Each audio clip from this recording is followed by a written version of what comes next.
वर्णिवेशरमणीयदर्शनं मन्दहासरुचिरां ननाम्बुजं पूजितं सुरनरोत्तमैः मृदा धर्मनन्दन्वहं विचिन्तये। श्री सहजान स्वामी महाराजनी जय।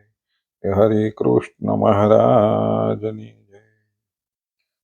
બધા ભક્તોને જય સ્વામિનારાયણ, જય શ્રી કૃષ્ણ।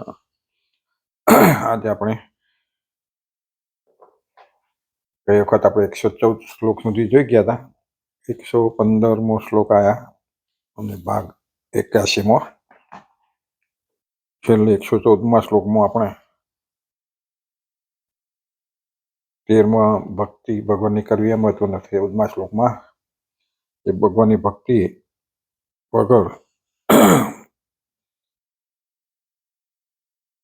ગમે એવો ગુણવાન હોવાનું પણ હોય, ગમે તે હોય, પણ જો કે એને ભગવાનની ભક્તિ નથી અથવા સત્સંગ નથી તો એ અધોગતિને પામે છે।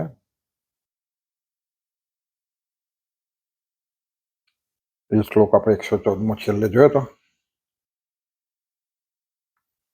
હવે 115મો આવે આપણે।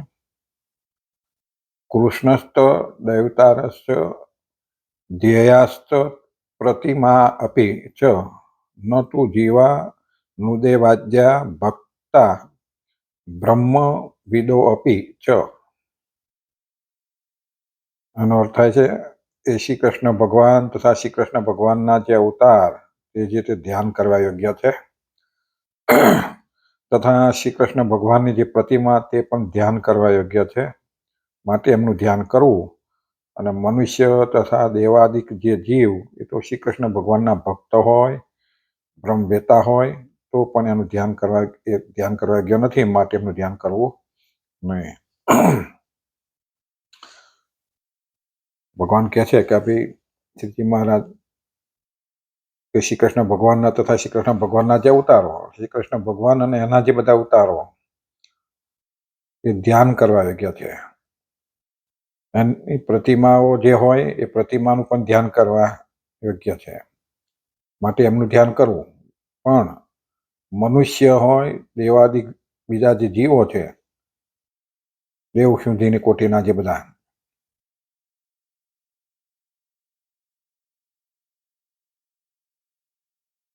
ભગવાનના ભક્ત હોય એવા અથવા મોટા બ્રહ્મવેતા હોય તો પણ એ ધ્યાન કરવા યોગ્ય નથી, માટે એમનું ધ્યાન કરવું નહીં, એવું કે છે। સતાનંદ સ્વામી કહે છે કે શાસ્ત્રોમાં જ્યાં જ્યાં ધ્યાન પ્રકરણ આવે છે ત્યાં ત્યાં સર્વત્ર ભગવાનના સ્વરૂપોનું ધ્યાન કરવાનો ઉપદેશ કરેલો છે। શાસ્ત્રમાં ભગવાનના 5 સ્વરૂપો પ્રતિપાદન કરેલા છે: પર સ્વરૂપ, વ્યૂહ સ્વરૂપ, વિભવ સ્વરૂપ, અંતર્યામી સ્વરૂપ અને પ્રતિમા સ્વરૂપ। આ 5 સ્વરૂપોનું ધ્યાન કરાય: પર સ્વરૂપ, વ્યૂહ સ્વરૂપ, વિભવ સ્વરૂપ, અંતર્યામી સ્વરૂપ અને પ્રતિમા સ્વરૂપ। આ 5 પરમાત્માના સ્વરૂપોને મધ્ય જે પરમાત્માનું સ્વરૂપ અક્ષરધામમાં રહેલું છે, રાધા લક્ષ્મી આદિ અનંત કોટી મુક્તો જેની સેવા કરી રહ્યા છે એ પરમાત્માનું પર સ્વરૂપ કહેવામાં આવે છે। અક્ષરધામમાં જે ભગવાનનું સ્વરૂપ છે અને એના મુક્તો એની સેવા કરે છે એ પર સ્વરૂપ કહેવાય છે। એટલા પ્રમાણે આપણે પરોક્ષ કહીએ છીએ ને એવી રીતે પર સ્વરૂપ છે। પર સ્વરૂપ આપણા ઇન્દ્રિયો અને અંતઃકરણથી અગોચર છે। પર સ્વરૂપ આપણે દેખી શકતા નથી, સંકલ્પથી અથવા કલ્પનાથી કરી અને એનું ધ્યાન કરવાનું છે, પણ અંતઃકરણથી અગોચર છે, અર્થાત ઇન્દ્રિયો અને અંતઃકરણથી ગ્રહણ કરવામાં આવતું નથી। આપણી ઇન્દ્રિયોથી એટલે આપણે આંખોથી એને જોઈ શકતા નથી। જેમ સૂર્યદેવ પોતાના કિરણો દ્વારા ગ્રહણ કરેલું જળ આકાશમાં વરાળ રૂપે રહેલું છે, એ જળ આપણા ઇન્દ્રિયો અને અંતઃકરણથી અગોચર છે। સૂર્યદેવ સમુદ્રમાંથી વરાળ રૂપે જે ગ્રહણ કરે ને આકાશમાં જે જળ છે આપણે દેખી શકતા નથી, પડે ત્યાર પછી આપણે જોઈએ છીએ, ને વરસાદ રૂપે પડે ત્યારે જળ કેટલું બધું પડે છે, પણ સૂર્ય એ ગ્રહણ કરે છે અને આકાશમાં છે એ જળ એ આપણે જોઈ શકતા નથી, અગોચર છે, એમ દેખી શકતા નથી। એ આકાશમાં વરાળ રૂપે રહેલું છે અને એ જળ આપણા ઇન્દ્રિયો અંતઃકરણથી અગોચર છે. તેથી એ જળ ઇન્દ્રિયોથી ગ્રહણ કરી શકાતું નથી. અને આકાશમાં વરાળ રૂપે રહેલું જળ મનુષ્યને પીવા કે વસ્ત્ર ધોવા માટે ઉપયોગમાં આવી શકતું નથી. કે ભાઈ જરૂર પડે એટલે આકાશમાં ખેંચી લઈએ, જેમ નીચે ભોયમાંથી આપણે પંપો દ્વારા લાવતા અને જો એ જળ લેવાતું હોય તો આપણે આકાશમાં પણ ઉતારી લઈએ, પણ એ આકાશમાં જળ આપણને દ્રષ્ટિગોચર નથી, ઇન્દ્રિયના ગ્રહણ કર્યામાં આવતું નથી. છે કેટલું બધું વરસાદ પડે છે, કેટલો બધો અઢળક પડી જાય છે. એ આકાશમાં એટલું બધું જળ કેમનું પડતું રહેતું છે, એટલું બધું જળ પણ એ ભગવાનની કળા છે, એક જાતનું યોગ કળાઓ છે. ભગવાનની આ યોગ કળાઓ છે અને એનાથી આ બધું થાય છે. એટલે એ રહેલું જળ મનુષ્યને ગ્રહણ કરી શકતો નથી. પીવામાં અથવા વસ્ત્ર ધોવાના ઉપયોગમાં પણ એ લઈ કરી શકતો નથી. એમ અક્ષરધામમાં રહેલું જે પરમાત્માનું પર સ્વરૂપ છે એ ઇન્દ્રિયો અને અંતઃકરણથી અગોચર છે. એવી રીતે પરમાત્માનું જે અક્ષરધામમાં સ્વરૂપ છે, પોતાના ધામમાં જે સ્વરૂપ છે, એ આપણે ઇન્દ્રિયો અંતઃકરણને અગોચર છે, આપણે એને જોઈ શકતા નથી. છતાંય શાસ્ત્રોમાં બતાવેલા ચિહ્નો ઉપરથી ધ્યાન થઈ શકે છે. શાસ્ત્રોમાં જે વર્ણન કરેલું હોય એ વર્ણન કરીને એ આપણે મનમાં સંકલ્પનાઓ કરી અને એનું ધ્યાન કરી શકાય છે. એને એટલે પર સ્વરૂપ કહ્યું છે. પણ એ પર સ્વરૂપ મનુષ્યોને સેવા, પૂજા અને દર્શનાદિકના ઉપયોગમાં આવી શકતું નથી. એ પર સ્વરૂપને આપણે હેડો ભગવાનને પગ ધોઈએ, ભગવાનને હાર પહેરાવીએ, એ સ્વરૂપને આપણે કરી શકતા નથી. ધારણામાં કરી શકીએ, હું ધારણા ભગવાન આવે છે ને છે, હું હાર પહેરાવું છું, જેમ માનસી પૂજા કરીએ એમ એ કરી શકીએ, પણ આપણે એને દર્શનાદિક પૂજા કરવાના ઉપયોગમાં આવી શકતું નથી. કે જે આકાશમાં વરાળ રૂપે રહેલું જળ ઉપયોગમાં આવી શકતું નથી, તેમ આકાશમાં જળ છે, ઘણું છે, પણ આપણા ઉપયોગમાં આવી શકતું નથી, દેખી શકતા પણ નથી. એમ એ ભગવાનનું પર સ્વરૂપ આપણે ઉપયોગમાં આવી રીતે પૂજા પાઠમાં કરી શકતા નથી. જેમ આકાશમાં વરાળ રૂપે રહેલું જળ વાદળાના રૂપમાં ઉત્પન્ન થાય છે અને તે જળ પણ મનુષ્યને પીવા કે વસ્ત્ર ધોવા માટે કામ આવતું નથી, એ જ રીતે અક્ષરધામમાં રહેલું પર સ્વરૂપ છે. એ પર સ્વરૂપ આ બ્રહ્માંડની ઉત્પત્તિ, સ્થિતિ, પ્રલયરૂપી કાર્યને માટે વાસુદેવ, શંકરસન, પ્રદ્યુમ્ન અને અનિરુદ્ર આ ચતુર્વ્યુહ રૂપે પ્રગટ થાય છે. છતાં એ ચતુર્વ્યુહ સ્વરૂપ પૃથ્વી પરના મનુષ્યને સેવા, પૂજા, દર્શનાદિકના ઉપયોગમાં આવી શકતું નથી. અક્ષરધામમાં જે રહેલું ભગવાનનું સ્વરૂપ છે એ પર સ્વરૂપ એ બ્રહ્માંડની ઉત્પત્તિ કરે છે, સ્થિતિ કરે છે, પ્રલયરૂપી કાર્ય કરે છે. એ માટે પોતે વાસુદેવ, શંકરસન, પ્રદ્યુમ્ન અને અનિરુદ્ધ આ ચતુર્વ્યુહ રૂપે પ્રગટ થાય છે. 4 ભગવાનના સ્વરૂપો છે અને એ આખા બ્રહ્માંડની આ રીતે સ્થિતિ, પ્રલય, બ્રહ્માંડનું જે સંચાલન બધું થાય છે એ આ ચતુર્વ્યુહ રૂપે, અને ત્યાર પછી બીજા અનેક કોટી દેવો સ્વરૂપો કરી અને બ્રહ્માંડનું સંચાલન થાય છે. એ છતાંય એ વ્યૂહ આપણે બધા એ ચતુર સ્વરૂપો, ભગવાનના ચતુર્વ્યુહ રૂપો બધા આપણે જોઈ શકતા નથી. સેવા પૂજા કરવાના દર્શનાદિકના ઉપયોગમાં આવી શકતું નથી. જે આકાશમાં વાદળ રૂપે જળ ઉત્પન્ન થયું હોવા છતાંય ઉપયોગમાં આવી શકતું નથી. એ ચતુર્વ્યુહ સ્વરૂપનું સેવન બ્રહ્માદિક ઈશ્વરો જ કરી શકે છે. અને એ ચતુર્વ્યુહ જે સ્વરૂપો છે એના બીજા જે બ્રહ્માદિક જેવી ઈશ્વરો છે, બ્રહ્મા, ઇન્દ્ર આદિ, એનું સેવન કરી શકે છે. એને પૂજા કરી એટલે જોઈએ છે આપણે કે એના ધામમાં જાય, મળે, પ્રાર્થના કરે, દેવોને કંઈક દુખાઈ પડે તો એ પાછા બ્રહ્મા પાસે, બ્રહ્મા, શિવ બધા થઈને પાછા એ ચતુર્વ્યુહ જે ભગવાનના સ્વરૂપો એમની પાસે જાય. એટલે એ લોકો સેવી શકે છે, પણ આપણાથી એનું સેવન થઈ શકતું નથી. સેવન એટલે પાઠ પૂજા મળી શકાતો નથી. જેમ વાદળા રૂપે આકાશમાં રહેલું જળ આ પૃથ્વી ઉપર અવતરે છે, એમ પરમાત્મા ધર્મનું રક્ષણ કરવા આ પૃથ્વી ઉપર રામકૃષ્ણાદિક રૂપે અવતરે છે. આ રામકૃષ્ણાદિક જે અવતારો છે તેને પરમાત્માનું વિભવ સ્વરૂપ કહેવામાં આવે છે. પેલું પર સ્વરૂપ વિભૂતિ રૂપ આ સ્વરૂપો છે, એટલે વિભવ સ્વરૂપ કહીએ છીએ. એમ પૃથ્વી પર વરાળ રૂપે જે પાણી છે પૃથ્વી પર વરસાદ રૂપે થતો પડે છે, એમ આવે છે. એમ ભગવાન જે મૂળ ધામમાં છે એના બીજા જે સ્વરૂપો રામકૃષ્ણાદિક અવતારો લે છે એ પરમાત્માનું એ વિભવ સ્વરૂપ કહેવામાં આવે છે. જેમ વરસાદનું જળ હંમેશા માટે ઉપયોગમાં આવતું નથી, પરંતુ મનુષ્યો એ જળનો સંગ્રહ કરીને ઉપયોગમાં કરી શકે છે. પછીના સમયમાં તો તે જળ વહીને સમુદ્રમાં ચાલ્યું જાય છે. તેમ પરમાત્મા આ પૃથ્વી ઉપર જ્યારે રામકૃષ્ણાદિક અવતારો થાય છે, ત્યારે જે મનુષ્ય આ પૃથ્વી પર હાજર હોય એ મનુષ્ય અવતારોનું ધ્યાન, સેવા, પૂજા વગેરે કરી શકે છે.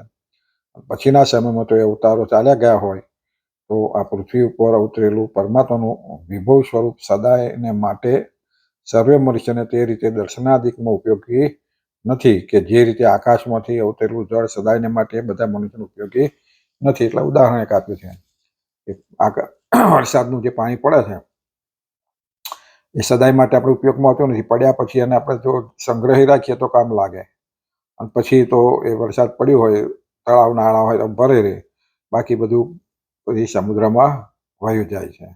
એમ ભગવાનનું જે સ્વરૂપ જ્યારે રામકૃષ્ણ આદિક અવતાર ઉપર ધારણ કરે છે, ત્યારે તે વખતે જે એના મનુષ્યો હોય એ બધા એના સ્વરૂપનું તે વખતે સેવન કરી શકે છે, પૂજા કરી શકે છે, મળી શકે છે, જોઈ શકે છે.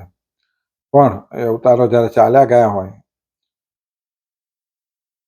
તો એ પરમાત્માનું ઉતરેલું જે સ્વરૂપ છે પરમાત્માનું, એ વિભવ સ્વરૂપ સદાયને માટે મનુષ્યોને એ રીતે દર્શન આદિ કોઈ થતું નથી. ભગવાન જ્યારે અવતારનું કાર્ય પૂરું થાય, પોતાના ધામમાં જતા રહે, ત્યારે એ કાર્ય ફરી બીજા મનુષ્યો છે એ સ્વરૂપના દર્શન કરી શકતા નથી,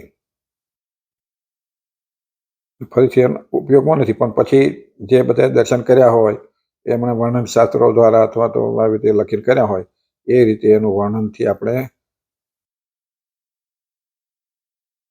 પ્રતિમા રૂપે મનમાં ચિત્રપટ રૂપે એ રીતે આપણે એના દર્શન આદિ પૂજા કરી શકીએ છીએ. હવે આવ્યું પરમાત્માનું ચોથું અંતર્યામી સ્વરૂપ.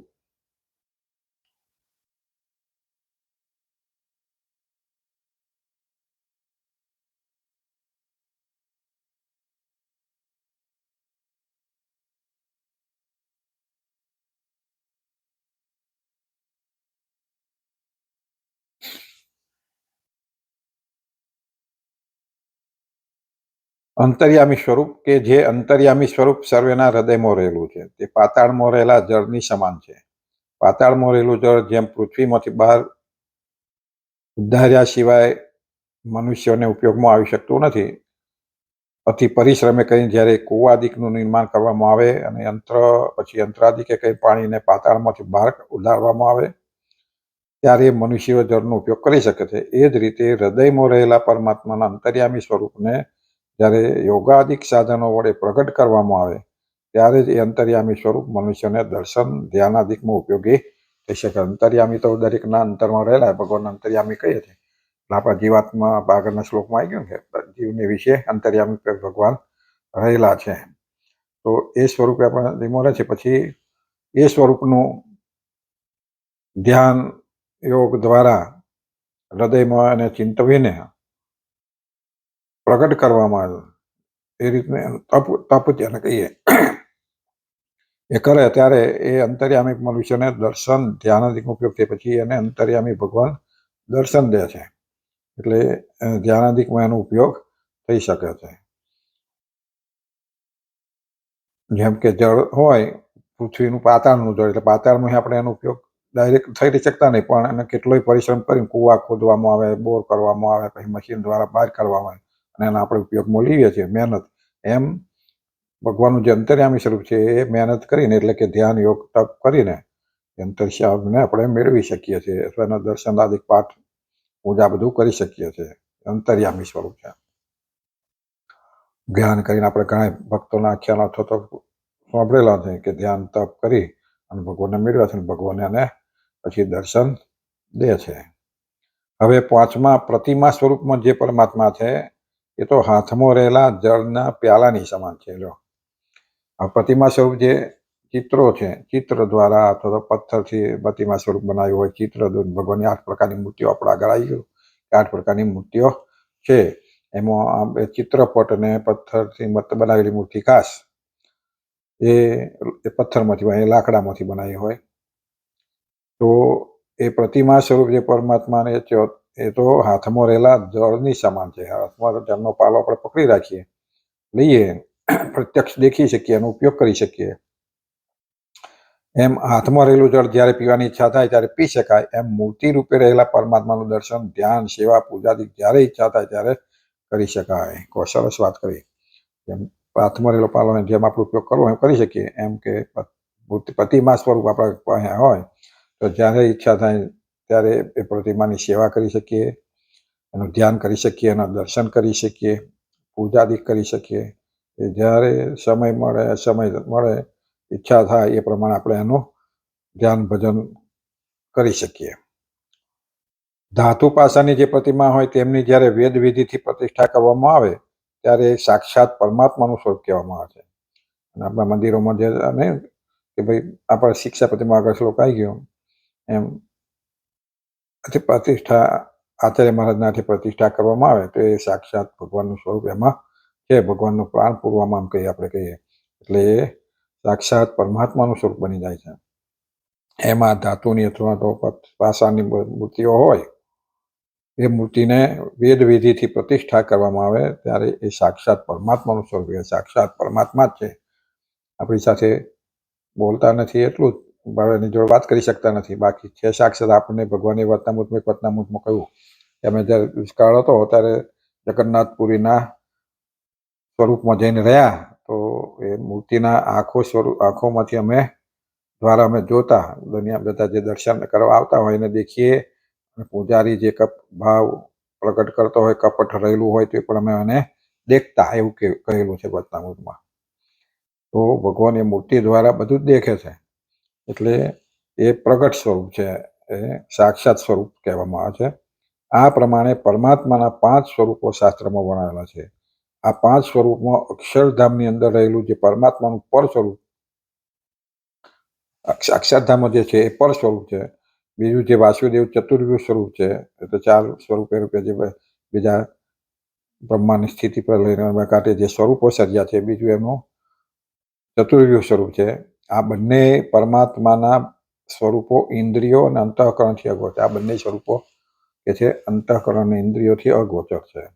છતાંય શાસ્ત્રોમાં બતાવેલા લક્ષણો અથવા ચિહ્નો ઉપરથી બંને પરમાત્માના સ્વરૂપોનું ધ્યાન તો થઈ શકે છે. શાસ્ત્રોમાં જે લખેલા ચિહ્નો છે એનું વર્ણન કરેલું હોય એ વર્ણનના આધારે એ સ્વરૂપનું આપણે ધ્યાન કરી શકીએ, પણ એ સ્વરૂપના સાક્ષાત દર્શનાદિક ન થઈ શકતા નથી. એ સ્વરૂપના સાક્ષાત દર્શન થઈ શકતા નથી. ત્રીજું જે રામકૃષ્ણાદિક અવતારો રૂપ જે પરમાત્માનું વિભવ સ્વરૂપ છે, ચતુર્વ્યુહ સ્વરૂપ, બીજું આ વિભુ સ્વરૂપ, વિભૂતિ રૂપ સ્વરૂપ છે. એ સાક્ષાત ઇન્દ્રિયો અંતર્ગોને ગોચર થાય છે, તેથી વિભુ સ્વરૂપનું ધ્યાન દર્શનાદિક થઈ શકે છે.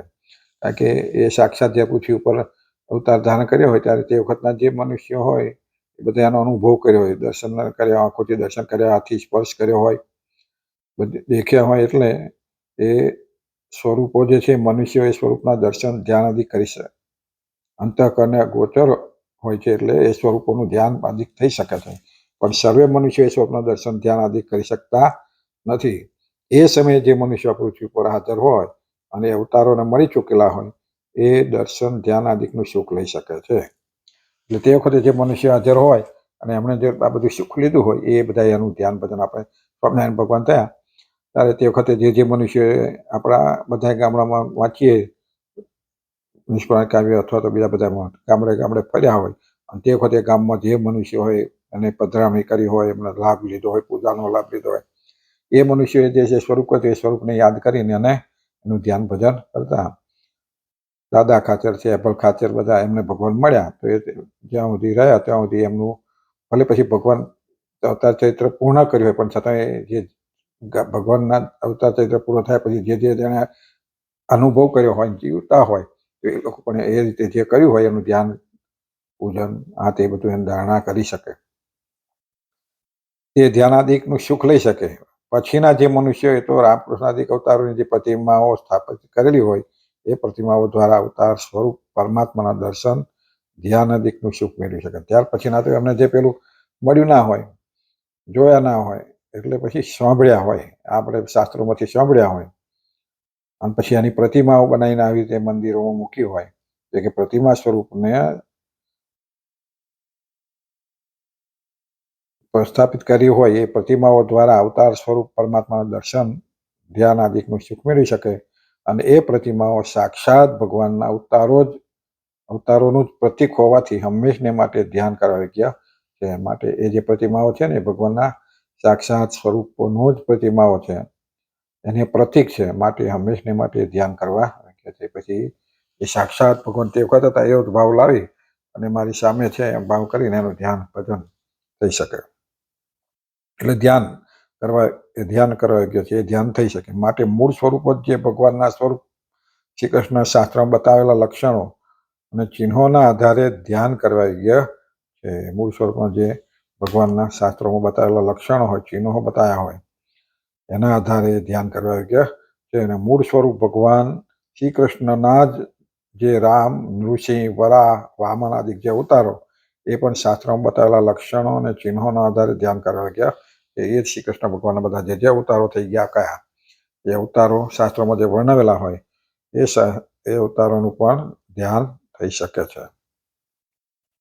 ચિહ્નોના આધારે કે બાહુ તો આવો બાહુ હતા એનું વર્ણન જે કરેલું હોય અથવા પ્રતિમા હોય એનું ધ્યાન થઈ શકે.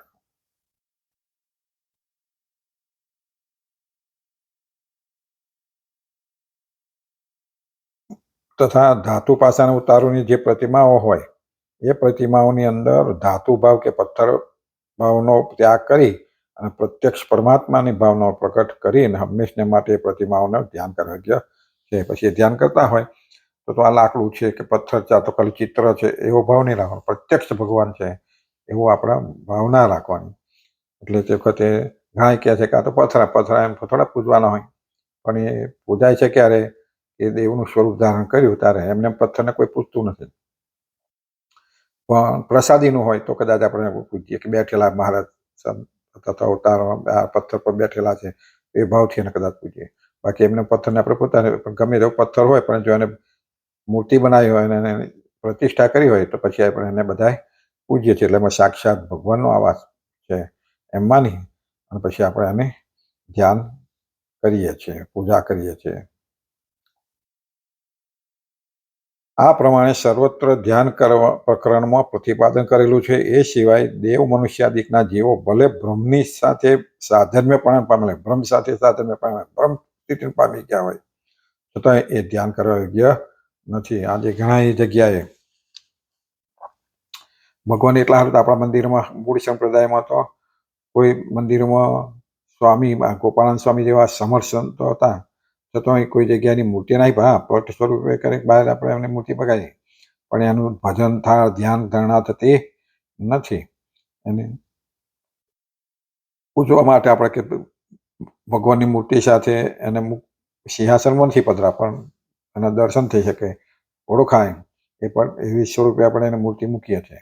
એટલે એનું ધ્યાન કરવાનું આપણે કોઈ શાસ્ત્રમાં આવતું નથી કે મુક્તાનંદ સ્વામીનું ધ્યાન કરો, ગોપાળાનંદ સ્વામીનું ધ્યાન કરો, રામાનંદ સ્વામીનું ધ્યાન કરો. આટલા સમર્થ સંતો હતા તો એ ધ્યાન કરતા નતા.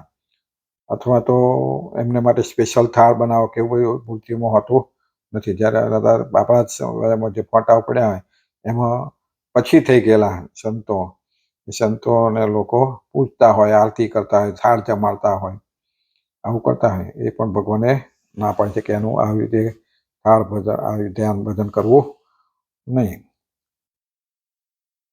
છતાંય ધ્યાન કરવા યોગ્ય નથી. શાસ્ત્રોમાં જ્યાં ધ્યાનનું પ્રકરણ આવે ત્યાં સર્વત્ર દેવ, મનુષ્યાદિક જીવોનું ધ્યાન કરવાનો નિષેધ જ કરેલો છે.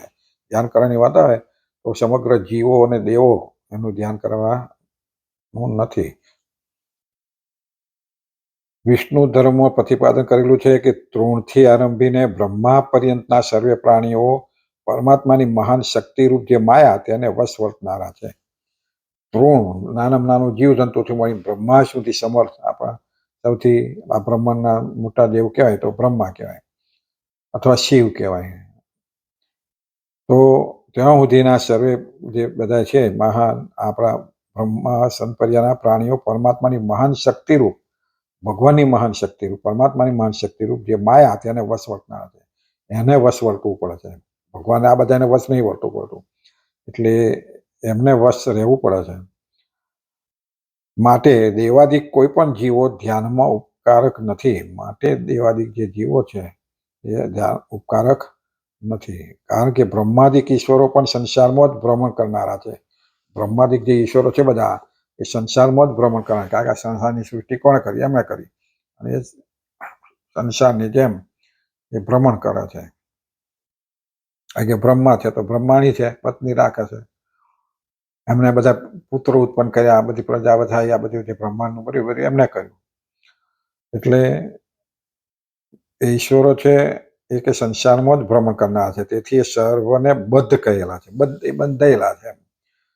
અને માટે બદ્ધ જીવોનું ધ્યાન કરવાથી તો બદ્ધપણાની જ પ્રાપ્તિ થાય. બદ્ધનું ધ્યાન કરો તો કે બદ્ધની જ પ્રાપ્તિ થાય, પણ મોક્ષની પ્રાપ્તિ ક્યારેય થાય નહીં. માટે દેવ મનુષ્યાદિક જીવો સર્વે પ્રકારે ધ્યાન કરવા ગયા નથી. માટે દેવ આદિક જીવો, દેવો પણ એક પ્રકારના જીવ છે, પણ ઉચ્ચ કોટીના છે.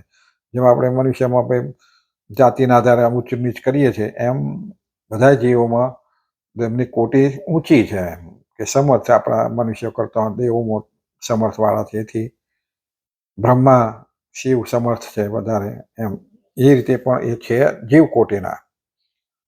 હવે અહીં પ્રતિવાદી શંકા ઉપસ્થિત કરતા કે દેવ મનુષ્યાદિક જે જીવો છે એ માયાને જ વશ વર્તનારા છે, તેથી એ સર્વે બદ્ધ છે અને બદ્ધ જીવોનું ધ્યાન થઈ શકે નહીં. આમ જે કહ્યું છે તે બરાબર છે, પણ જે જીવો મુક્ત થઈને ભગવાનના ધામને પામેલા હોય એવા મુક્ત જીવોનું ધ્યાન કરવામાં શું દોષ છે? કોઈક પ્રતિવાદી એમ કે તર્ક કરનારા હોય ને કે ભાઈ આ બધા દેવો સમજ્યા કે બદ્ધ છે એટલે એનું ધ્યાન ન થાય, પણ મુક્ત થઈને જે ભગવાનના ધામમાં ગયા છે એ તો બદ્ધ નથી, તો પછી એનું ધ્યાન કરવામાં શું વાંધો છે? એમાં શું દોષ છે? આના ઉત્તરમાં ભાષ્યકાર સતાન સ્વામી પ્રમાણ ઉપસ્થિત કરતા કહે છે કે પૂર્વે સંસારમાં બંધાયેલા જ હોય અને પછીથી ભગવાનની ઉપાસનાની આદે કંઈક મુક્ત થયા હોય, આવા મુક્તો પણ ધ્યાનમાં ઉપકારક નથી. પહેલા કઈ મુક્તો બન્યા એમને કોઈ સીધાથી મુક્તો હતા નહીં. પહેલા એ બધા સંસારમાં બંધાયેલા હતા અને પછી ભગવાનની ઉપાસના આદિ કે ધ્યાન ભજન ભક્તિ કરીને મુક્ત સ્થિતિને પામ્યા. તો કે આવા મુક્તો પણ ધ્યાનના ઉપકારક નથી. કારણ કે એ મુક્તો સ્વાભાવિક શુદ્ધ નથી, પછીથી ઉપાસના આદિ કે શુદ્ધ થયા છે. માટે મુક્તોનું પણ ધ્યાન કરવું નહીં.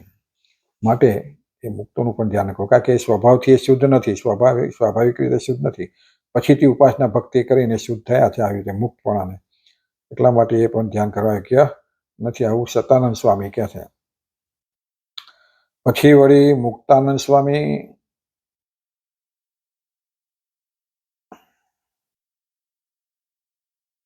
પ્રતિવાદી શંકા ઉપસ્થિત કરતા કહે કે પાછળથી જે મુક્ત દશાને પામેલા હોય એ મુક્તોનું ધ્યાન ન કરવું એ બરાબર, પણ જે સદાયને માટે મુક્ત જ છે આ સંસારમાં